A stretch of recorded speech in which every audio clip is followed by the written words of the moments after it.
সম্বর্ধনা অনুষ্ঠানে প্রধান অতিথি মিসেস রাহাত তারা হোসেন,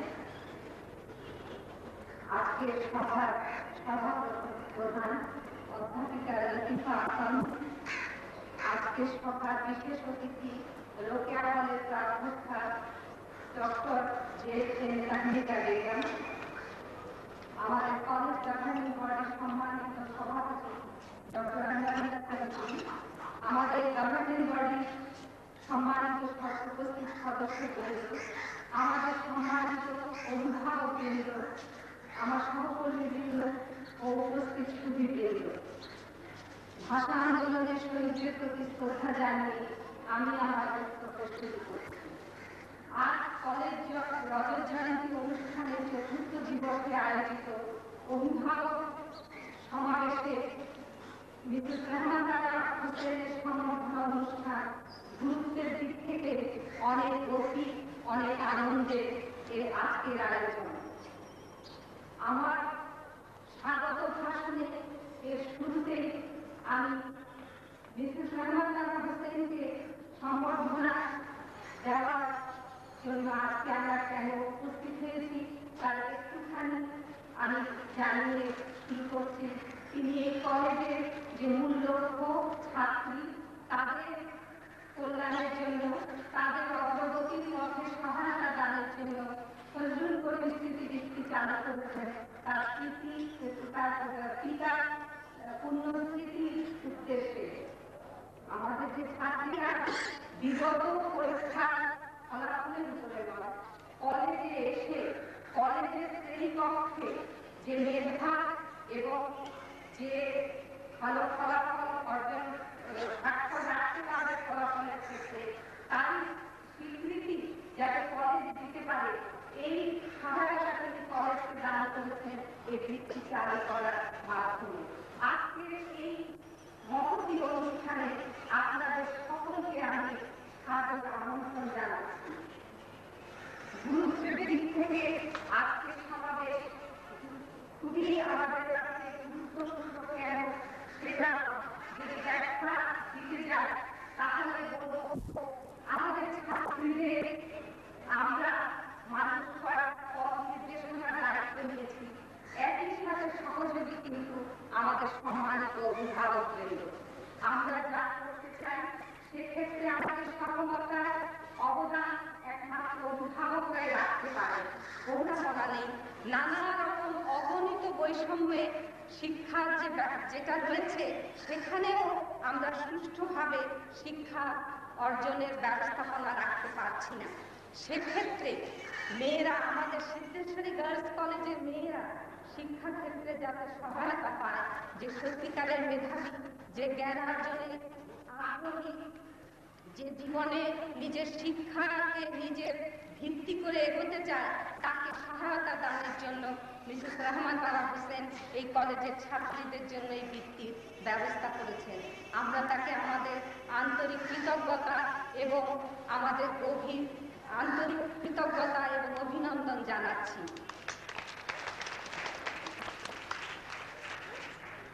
এই প্রসঙ্গে একটু বলা প্রাসঙ্গিক হবে যে এই কলেজে কিন্তু কোনো দাতা সদস্য নেই। আমাদের গভর্নিং বডিতে একটি প্রচলিত পদ্ধতি রয়েছে, অর্থাৎ সরকারি বিধান আছে, দাতা সদস্য থাকতে হয়। কিন্তু আজকে যে মঞ্চে উপবেশন করে আছেন আজকের সভাপ্রধান অধ্যাপিকা লতিফা, তিনি একবার দাতা হিসাবে, এটা বাৎসরিক দান দিতে হয়, মাথা পিছু 1000 টাকা করে দিলে 5 জন অভিভাবক যদি দেন এক বছরে, তাহলে 5 জনের মধ্যে থেকে একজন নির্বাচিত হবে। তো একবারই একটি দৃষ্টান্ত, এই 25 বছরে কলেজের সৃষ্টি হয়েছে, লতিফা আবার একবার দাতা হিসাবে আমাদের কলেজ গভর্নিং বডিতে এসেছিলেন। তো 25 বছরের এই রজত জয়ন্তী অনুষ্ঠান আমরা করতে গিয়েও আমরা এই কলেজে আমাদের যে বিত্তবান সুধী অভিভাবকবৃন্দ 25 বছরে অনেকেই ছাত্রী দিয়েছেন, আমাদের কাছ থেকে পড়ে গেছে, কিংবা এই এলাকা একটি শিক্ষা প্রতিষ্ঠান হিসেবে যেখানে হাজার হাজার ছাত্রীরা শিক্ষার ব্যবস্থাপনায় লেখাপড়া করে যাচ্ছে, শিক্ষা অর্জন করে যাচ্ছে, সেই বিদ্যাপীঠের উন্নতির জন্য কোনো বিত্তশালী সুধীজন কিংবা অভিভাবক এ পর্যন্ত দাতা সদস্য হিসেবে আমরা পাওয়ার সৌভাগ্য আমাদের হয়নি, কিংবা দাতা হিসেবে এই কলেজে তাদের স্বাক্ষর আমরা চিহ্নিত করার কোনো সৌভাগ্য আমাদের হয়নি। আমরা প্রতি বছর অভিভাবক সম্মান, তাও কিন্তু নয়। আমাদের মেয়েরা এই তৃতীয় বিভাগে পাশ করে, দ্বিতীয় বিভাগে পাশ করে, বিনা স্টার পেয়ে পাশ করে এসে কিন্তু বিদ্যা অনুশীলন, পরিশ্রম এবং লেখাপড়ার একটা সুষ্ঠু পরিবেশ পেয়ে এখান থেকে তারা, যে মেয়েরা কোনোদিন প্রথম বিভাগে পাশ করেনি বা স্টার পায়নি, তারা কিন্তু বহু সংখ্যক বোর্ডের এখানে প্রতিযোগিতা করে সম্মিলিত মেধা তালিকায় স্থান পায়, এবং এটা একবার দুবার নয়, এটা চলে আসছে।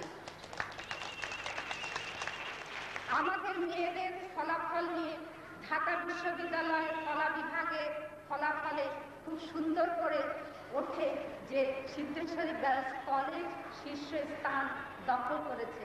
শীর্ষস্থান দখল করেছে, এই খবরটা বড় বড় হেডিংয়ে আসে, আপনারা সুধীজনরা সবাই সেটা দেখেন, কিন্তু একটি জিনিস নিশ্চয়ই সেখানে অনুপস্থিত থাকে, যে আমাদের মেয়েরা কিন্তু মেধা তালিকায় স্থান পায় না।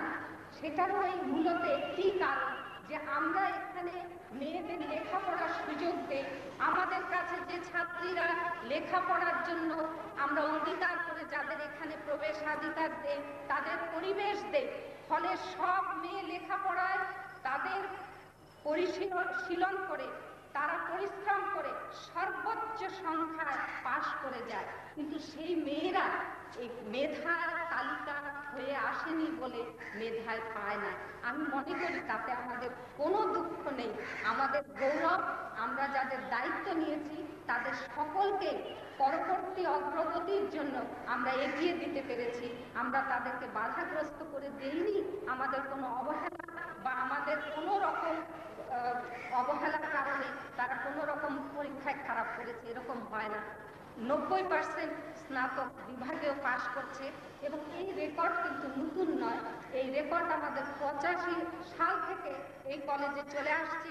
আপনারা ঢাকা বিশ্ববিদ্যালয়ের যে রেকর্ড বেরোয়, পরীক্ষার যে পরিসংখ্যান বেরোয়, তার দিকে একটু দৃষ্টি দিলে দেখবেন যে সর্বোচ্চ পাশের হার সেটা কিন্তু সিদ্ধেশ্বরী গার্লস কলেজের নামের পাশে লেখা।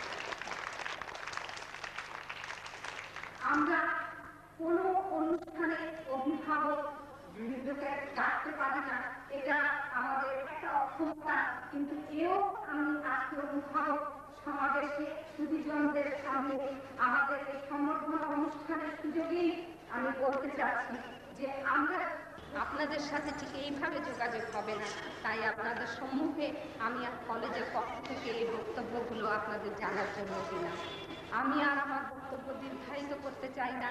এই 25 বছরের মুখে আমাদের কলেজ পূর্ণ ডিগ্রি কলেজ হিসাবে রূপান্তরিত হয়েছে। আপনারা শুনে নিশ্চয়ই সুখী হবেন যে আমরা উচ্চ মাধ্যমিক এবং স্নাতক উভয় শ্রেণীতে বিজ্ঞান, মানবিক এবং বাণিজ্য শাখা খুলতে সক্ষম হয়েছি। আপনারা আপনাদের মেয়েদের আমাদের এই নতুন যে প্রবর্তন বিজ্ঞান শাখা, তাতে মেয়েদের ভর্তি করবেন। এই অবগতি ও সদয় অবগতির জন্য এটা আমরা জানাচ্ছি। আমি আবার আপনাদের অভিনন্দন জানাচ্ছি। আপনারা আজকে উপস্থিত হয়ে আমাদের প্রধান অতিথিকে যে অভিনন্দন জানানোর আয়োজন, এটা সার্থক করেছেন, এজন্য আপনাদেরকে আমি ধন্যবাদ জানাচ্ছি। আজকের প্রধান অতিথি আমাদের আমন্ত্রণ গ্রহণ করে আমাদের মধ্যে উপস্থিত হয়ে আমাদের আনন্দকে যদি তিনি উপলব্ধি করেন, তাহলে